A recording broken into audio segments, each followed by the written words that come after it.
بسم اللہ الرحمن الرحیم۔ السلام علیکم ورحمۃ اللہ وبرکاتہ۔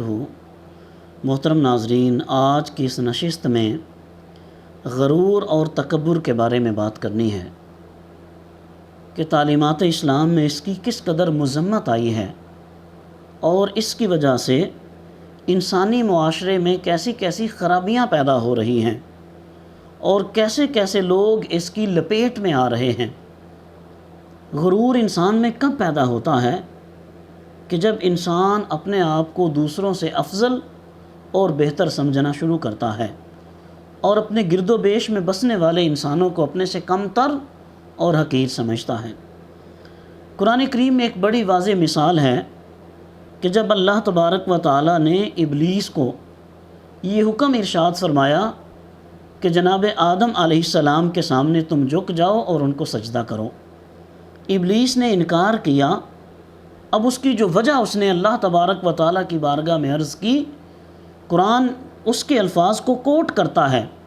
قال انا خیر منہ، اس نے کہا کہ میں تو اس سے بہتر ہوں جس کے سامنے مجھے جھکایا جا رہا ہے، جس کے لیے مجھے سجدہ کرنے کا حکم دیا جا رہا ہے، میں تو اس سے بہتر ہوں۔ تو گویا یہ بہتری کے احساس نے اس شیطان کو معلم الملکوت کے منصب سے اٹھا کر ذلیل و رسوا کر دیا ہے، مردود بنا دیا ہے، اسفل السافلین میں بھیج دیا ہے۔ تو اگر ہم ایک اسی کریکٹر کو سامنے رکھیں، پھر اپنی زندگی کے احوال کا جائزہ لیں، اپنے گرد و بیش میں جھانک کر دیکھیں، اپنے کریکٹر اور بیہیویئر کو دیکھیں، کہیں ہم میں تو تکبر اور غرور کی بو نہیں پائی جاتی؟ کہیں ہم تو اس حرام کام کا ارتکاب نہیں کر رہے؟ کہیں اس وجہ سے اللہ تبارک و تعالیٰ کی ناراضگی کا سبب تو نہیں بن رہے؟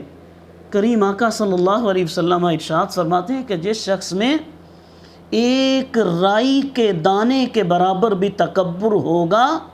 اللہ تبارک و تعالیٰ اس کو جنت میں داخل نہیں فرمائے گا۔ کریم آقا صلی اللہ علیہ وسلم ارشاد فرماتے ہیں کہ جنت اور جہنم ان کا آپس میں مباحثہ ہوا، ان کی بحث شروع ہوئی۔ فقالت النار، جہنم نے کہا، فی المتکبرون والجبارون، اس نے کہا کہ جتنے متکبر لوگ ہیں وہ سب کے سب میرے پاس آئیں گے، وہ میرے اندر داخل ہوں گے، اور جتنے ظالم اور جابر ہیں وہ بھی سب کے سب میرے اندر داخل ہوں گے۔ تو احباب ذی وقار، ذرا اس بات پہ غور و تفکر کریں۔ جہنم یہ کہتی ہے، کریم آقا صلی اللہ تعالیٰ علیہ وسلم اپنی حدیث طیبہ میں ان احوال کو بیان فرماتے ہیں، فی المتکبرون والجبارون، کہ جتنے بھی تکبر کرنے والے ہیں۔ اب یہ ضروری نہیں ہے کہ وہ تکبر بہت بڑا ہو، تکبر جیسا بھی ہے، حتیٰ کہ اگر رائی کے دانے کے برابر بھی تکبر ہے تو اس کی وجہ سے انسان جنت میں داخل نہیں ہو سکتا،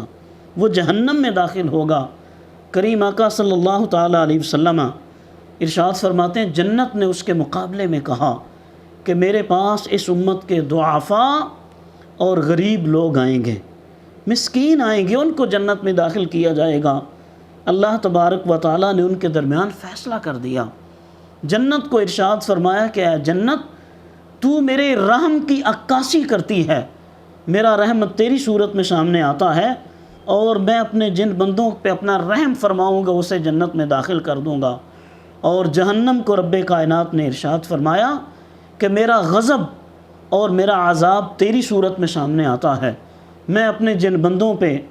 ناراض ہوں گا، جن کو اپنا عذاب دینا چاہوں گا، اے جہنم، اے نار، میں ان کو تیرے اندر داخل کر دوں گا۔ اور پھر کریم آقا ارشاد فرماتے ہیں کہ اللہ تبارک و تعالیٰ نے ارشاد فرمایا، میں نے ان دونوں کو بھر دینا ہے۔ احباب ذی وقار، وہ کتنی بڑی بڑی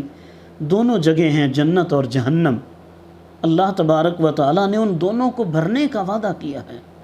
احباب ذی وقار، ہم توبہ کریں، اگر خدا نخواستہ ہمارے اندر کوئی ایسی بات ہو، خدا نخواستہ اگر ہمارے اندر کوئی ایسا گناہ ہے، کوئی ایسی عادت ہے جس کی وجہ سے ہم متکبر ہو جاتے ہیں، العیاذ باللہ تعالی، العیاذ باللہ تعالی، کریم آقا صلی اللہ علیہ وسلم ارشاد فرماتے ہیں کہ قیامت کے دن اللہ تبارک و تعالی 3 بندوں سے کلام نہیں فرمائے گا، اللہ رب العزت ان کو پاک نہیں کرے گا۔ ان میں سے پہلے نمبر پہ آپ نے ارشاد فرمایا بوڑھا زانی، ایسا انسان جو اپنے بڑھاپے میں چلا جاتا ہے، اپنی زندگی کی بہاریں گزار چکا ہوتا ہے، اپنی اس دنیاوی زندگی کی آخری کنارے پہ کھڑا ہوتا ہے، لیکن اس کے باوجود بھی وہ اپنے گناہوں سے باز نہیں آتا، زنا کا ارتکاب کرنے سے اپنے آپ کو روکتا نہیں ہے۔ قیامت کے دن رب کائنات اس کی طرف اپنی نظر رحمت نہیں فرمائے گا، اللہ اس سے کلام نہیں فرمائے گا، اللہ تبارک و تعالی اس کو پاک نہیں کرے گا۔ اب باب ذی وقار حضرت میاں محمد بخش علیہ رحمہ آپ فرماتے ہیں ہڈیاں کمبن گوڈے کھڑکن اڑ گیا لک تیرا، ہجے بھی بدیوں باز نہ آیوں واہ مرد دلیرا۔ ایسا بوڑھا انسان جو بڑھاپے میں جا کر گناہ کا ارتکاب کرتا ہے، فعل بد کا ارتکاب کرتا ہے، اللہ تبارک و تعالیٰ اس کو معاف نہیں فرمائے گا۔ دوسرا آپ نے ارشاد فرمایا جھوٹا بادشاہ، ایسا حکمران جو بات بات پہ جھوٹ بولتا ہے، جو اپنی رعیت کے ساتھ جھوٹ بولتا ہے، دھوکے میں رکھتا ہے ان کو، حقیقت حال ان کے سامنے واضح نہیں کرتا، اپنی کہی ہوئی بات پہ پھرنے سے ایک لمحہ نہیں لگاتا، جھوٹا بادشاہ، وہ بھی قیامت کے دن اللہ تبارک و تعالیٰ کی رحمت سے محروم رہے گا، اللہ رب العزت اس کی طرف اپنی نظر رحمت نہیں فرمائے گا، اللہ اس کے گناہوں کو معاف نہیں کرے گا، اللہ کریم اس کو پاک نہیں کرے گا۔ اور تیسرا آپ نے ارشاد فرمایا غریب متکبر، ایک انسان غریب ہے اور اس کے اندر تکبر کوٹ کوٹ کے بھرا ہوا ہے، غربت بھی ہے، متکبر بھی ہے، فرمایا اللہ رب العزت اس کو بھی قیامت کے دن پاک نہیں کرے گا، اس کی طرف اپنی نظر رحمت نہیں فرمائے گا، اللہ رب العزت اس کی طرف اب اس سے کلام نہیں کرے گا۔ اب باب ذی وقار ہم ان باتوں پہ غور و تفکر کریں، گرد و بیش میں دیکھیں، خدا نخواستہ اگر ہم یا ہمارے اعزاء میں سے کوئی بندہ ان گناہوں میں سے کسی گناہ کا شکار ہے، ہم اللہ تبارک و تعالیٰ کی بارگاہ میں دعا کریں، اللہ تبارک و تعالیٰ ہمیں بچائے ایسی خرابیوں سے، ایسے گناہوں سے محفوظ فرمائے،